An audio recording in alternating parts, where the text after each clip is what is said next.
is actually different than a pony. A lot of people think that they're the same thing, but miniature horses actually are just a horse shrunk down, versus ponies have different proportions. That horse sold me 50. Now, our miniature horse here was actually bred in a really cool way. So in the 17th century, these guys were bred as playmates for royalty's children. So the royal parents would want to go out horseback riding, and they would want to bring their kids with them. So they bred really small horses, that way their kids were able to go riding with them. Yep. Okay, now I want that. But now their new job Bro, is that's therapy. why a horse acting like a dog? And of course, like what he's doing is teaching us. Yeah. So he's a teacher here at the Moorpark College. So all these behaviors that you see here, he helps us learn how to train him.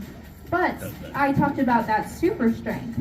So these guys are actually commonly used in mines, and that's because they're able to pull weights up to 4 times their own weight. So they're able to use that very novel size to fit into mines and be able to pull stuff. Now, I see our miniature horse here is getting some really good food. What do they eat? Oh, they eat carrots, grain, grass, and lettuce. Yeah, and as you can see, he's using those prehensile lips in order to grasp his food. Now, prehensile means the ability to grasp.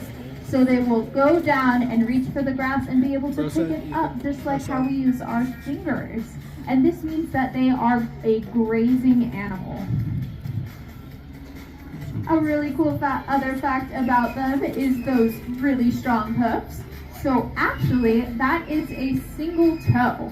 So all their toes are basically fused together to make a single toe. So I would say another really cool job that he has here is being a professional ballerina. I don't know about you, Noah, but I couldn't imagine being on my toes every minute of the day. Yeah, I can't even do that either. It looks like he's bowing right now. Everyone, let's say goodbye to Pinky.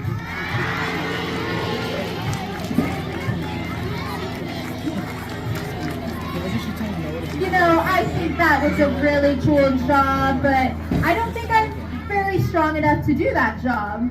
But I think another really cool job would be being able to clean up after myself, being able to clean the environment maybe. Yep, so let's introduce our Madagascar using cockroaches. How do they taste? Now, like I said, these guys are vital for cleaning up their environment, and that is because they are detritivores. Now, what that means is that they will find the decaying matter off the floor, so anything that has fallen from trees, and they'll eat it up. They'll even eat decaying organisms or carcasses. Now, these guys don't look like the roaches that we would find here, right? They're native to Madagascar, and they hiss.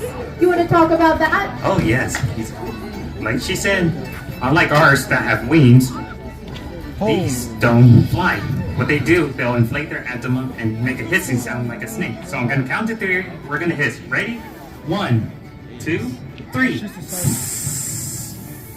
Makes it sound like a huge snake, doesn't it? Yeah, so in Madagascar, these guys' natural predator is lemurs. But how would they get away from these lemurs? Let me see a lemur. Well, what they do is that if a roach is by itself, he'll hide with his friends under a rock or a piece of bark while the lemur's following. When the lemur's about to open where they're hiding, they'll hiss all together to make it look like it's a huge snake hiding underneath. I think I would be scared of that. A giant snake? Another really cool thing about these guys is that they have what is called sticky feet. Now, these sticky feet are very well adapted to be able to climb. You guys want to hear more about their sticky feet? Yeah, so let's keep it maybe a little bit quieter, that way everybody's able to hear these guys really, really cool stuff. So their sticky feet are adapted with barbs on the end of them. So these barbs help them so that they're able to climb up trees, but even the smoothest of surfaces, so they're able to climb up glass. It's called Spider-Man too. These guys, you would think climbing up glass, what happens if they fall? They might die. However, these guys have a exoskeleton, which basically means they have their own suit of armor on the outside of their body. So when they fall, they're still protected. Or they respawn. I think that would be a very cool job, don't you? Yeah, it almost makes you look like you're Spider-Man. Yeah. That's it? Or guinea pig. That's your mom. And these guys are actually a prey species, so loud noises can kind of spook them, so let's make her feel really comfortable and quiet down a little bit. That's a her? That's a blue collar t-shirt. Now, I said veggie testing, right? So what do these guys eat, Noah? They eat plants. So one of the plants they'll like to eat are lettuce, grasses, Well, that's racist. grass and grain. Yeah. And hay, right? They really like hay. He's lying. They sure love hay. Yeah, and a lot of these guys are very social as well, right? Mm-hmm. Extremely social.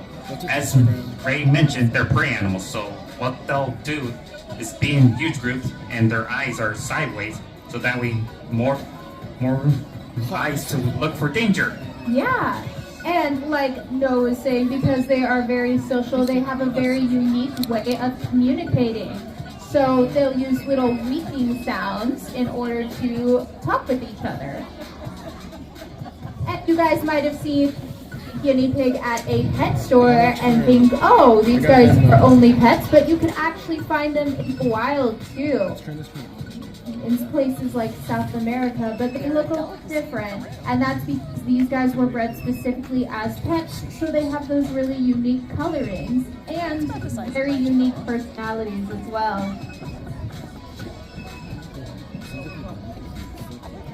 And I think we have 2 guinea pigs here, right? Yep, so this is Dolly. She's the daughter of our second guinea pig Great, let me buy her. that we have here. Yeah, Cassia, right? And she's the mom. Now, like I said, these guys are commonly kept as pets, but that just shows the importance of researching your pet before you get them, because they do require a special level of care. You know, they eat a lot of hay, they eat a lot of lettuce, they have a very diverse diet, and they require a lot of attention. Let's give a round of applause for Skylar and Dolly.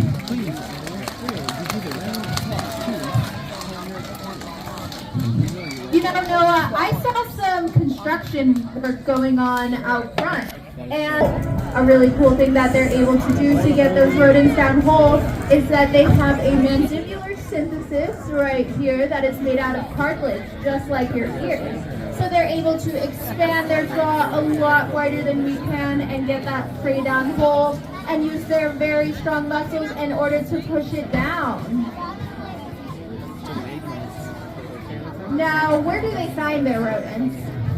So, They catch okay, her back in the way she could sense her organ, her prey, is that she can't see or smell, but she does have another way to smell. Instead of using the nose, she uses her tongue. Yeah, so when she's flicking out her tongue right now at you guys, she's actually smelling you, and that they are able to do that